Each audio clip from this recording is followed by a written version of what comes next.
Hi guys, I'm John Carrick, author of Legacy of a Mad Scientist and The Legend of Ashley Fox. Today we've got 100 Bullets number 38 and World Fantasy Tarot, The Moon, the Werewolf. It's not the best art, although I failed at drawing a werewolf not so long ago, so I do understand how difficult it is. So yeah, today is all about Cole Burns, and much like yesterday's with Dizzy, you can't go home again. Cole tries to, and it doesn't work out for him any better than it did for her. It starts off with these three clowns who are going to commit a robbery. This guy in the back gets handed a new gun and points it right at the driver. It looks like it's pointed at the driver. It doesn't look like it's pointed between them. And he's in love with this gun. He has a fetish for guns. That's something I don't have. I like guns, but I'm not in love with them. These two are going to perform the robbery, and the other guy is their getaway driver, and they are robbing a basement tavern. They're all dressed up for the party. And, yeah. Again, magnificent art. I don't like high heels on a guy. That's pretty gay. I don't know what that's about. Cowboy boots, maybe? A short person's syndrome, whatever you call it. Anyhow, here's the story. This girl, I think her name is April. I'm not sure. I don't remember. I don't know if he mentions her name in here. She gets home and the apartment is filled with flowers.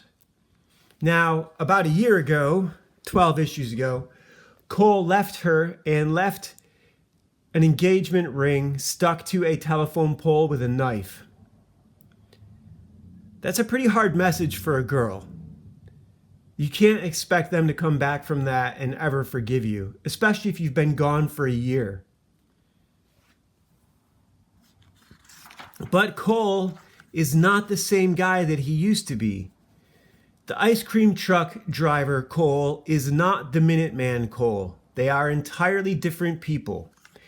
He might think he's the same guy, but he's not. He has an entirely different set of responses and triggers and whatever makes up a personality. He's not the same guy. She doesn't even call him out on that. She's just frustrated that he thinks he can walk back into her life with a bunch of flowers. He tells her that the candy store was closed and he knows she has a sweet tooth. So how about give me some sugar? Give me some sugar, baby. Like he's Ash in Evil Dead. She's not going for it, and good for her. So, yeah.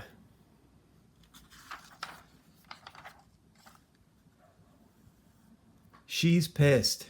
Slaps him. Wants him to get out. And he's trying.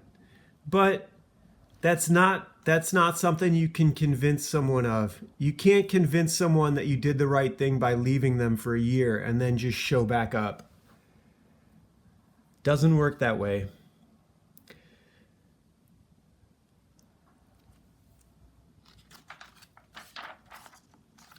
Inside the bar, which is probably in the same building.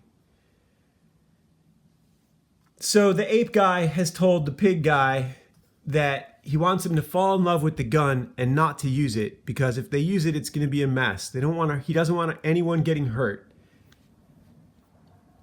But they have a problem. The safe is locked, and the owner who usually opens it is on vacation. She is on vacation, and the manager said he would deal with it in the morning, which he would be in tons of trouble for if she knew.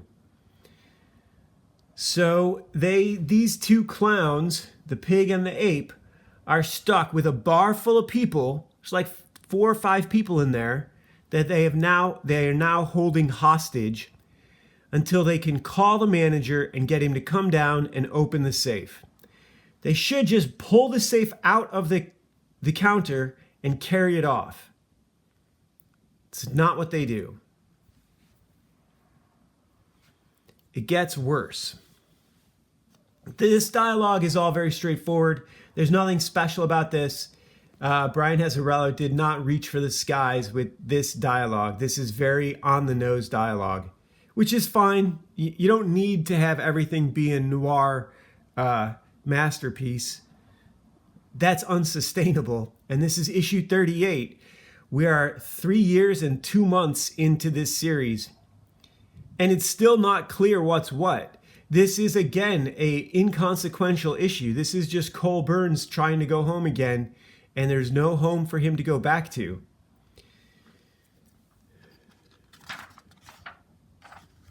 Danzig, he really stepped in at this last week, didn't he?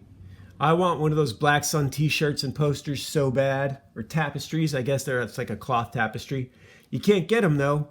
His site, the store, is down. At least it was yesterday. I didn't check it today. Anyhow,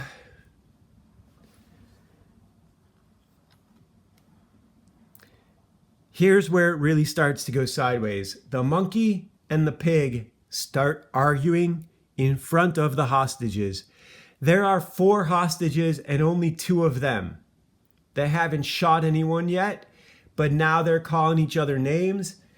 The pig is saying that the monkey's an amateur because he didn't know all of the information. He didn't have this score sussed out correctly. He didn't know the owner was on vacation. I really wish Danzig hadn't gone so satanic after the Misfits.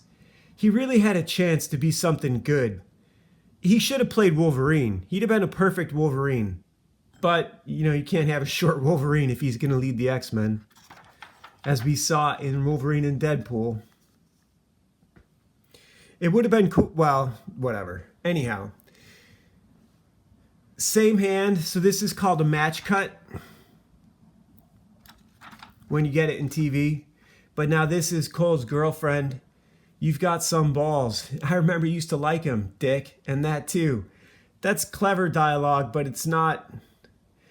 She is emotional, to say the least. And she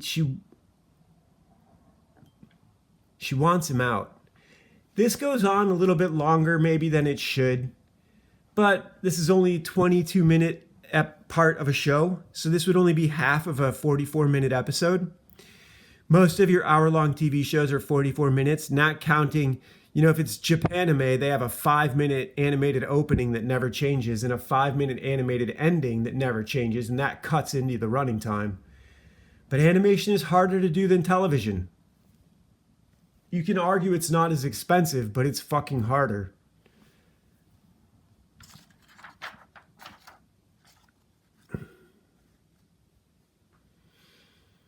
Cole thinks he's making progress with her, and he's not.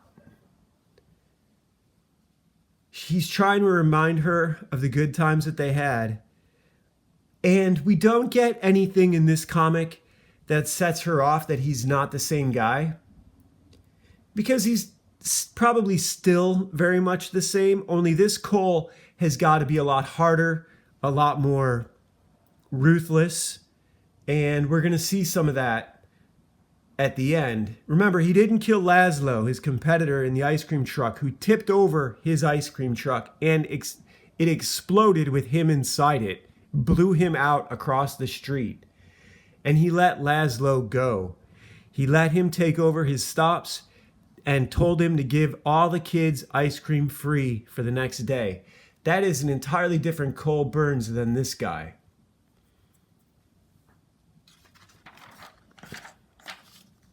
These clowns are making no progress, and Piglet here takes off his mask to take a drink and then realizes that everyone has seen him, and he uses this guy's name. So Piglet first accused the monkey of being an amateur, but he goes and shows everyone his face and uses his friend's name.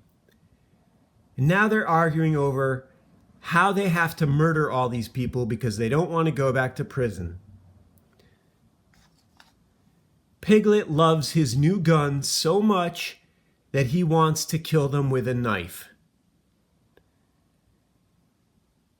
This is why you don't go to a bar without a gun. I don't go to bars, but if I was one of these patrons, if I was the bartender, I would have a piece in there.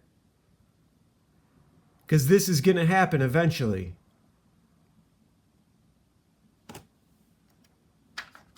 Now, granted, a lot of clubs you can't carry a gun inside, but this is not one of those. So she is on the couch. She sees where she's left the ring. She pulls it out, and she's not having it. She wants Cole gone. She gives him the ring back and tells him to be better next time. And he accepts it and bounces. A year's a long time. She wasn't even seeing anyone, but still, that's a long time. You're not going to get over that in 20 minutes.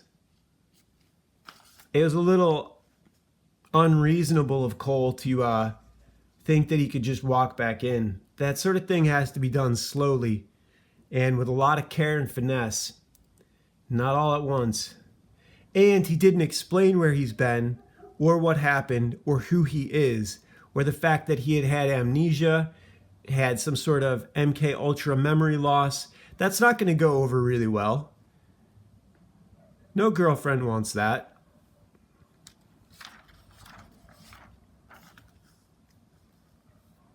Lucifer and Danzig in one issue.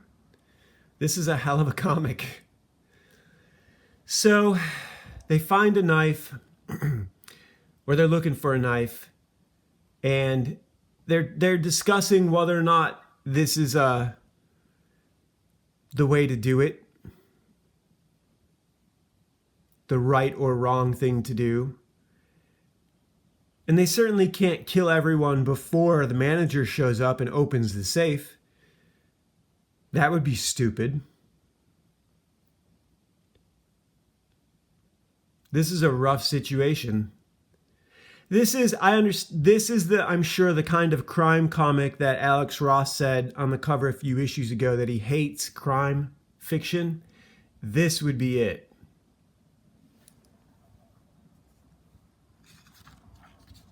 Alex Ross being one of the greatest comic book artists of all time. Really just an artist who chose to use comics as his medium.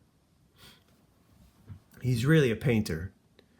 And he did realistic superheroes the way no one else has before or since. Because realism isn't what most artists are going for. They're going for hyper-realism. They want to make it look better than real life.